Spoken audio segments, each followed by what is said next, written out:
રાજકોટ જિલ્લાના ધોરાજીમાં રાવણ દહન દશેરાની ભવ્ય ઉજવણી કરવામાં આવી હતી। સમગ્ર દેશની સાથે ધોરાજી ખાતે દશેરાના પર્વની ભવ્ય ઉજવણી કરવામાં આવી છે।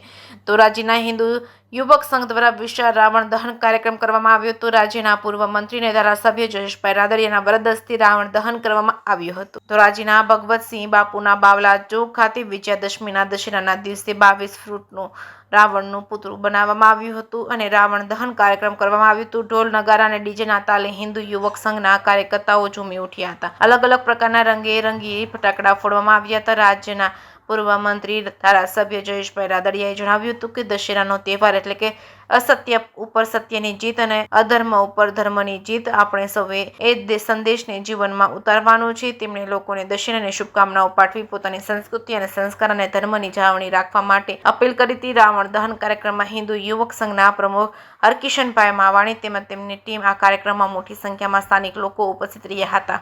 કેસિંગ ગુજરાતી સાથે મતીન બાપુ સૈયદ ધોરાજી। આજે દશેરાનો તહેવાર સમગ્ર ભારત દેશની અંદર દશેરાના તહેવારની ધામધૂમપૂર્વક રીતે ઉજવણી થઈ રહી છે। દશેરાનો તહેવાર એટલે અસત્ય ઉપર સત્યની જીત, અધર્મ ઉપર ધર્મની જીત અને તેના ભાગરૂપે આજે ધોરાજી ખાતે હિન્દુ યુવક સંઘ અને અમારા પ્રમુખ હરકિશન માવાણી અને ટીમ દ્વારા આજે રાવણ દહનનો કાર્યક્રમ યોજાયો હતો।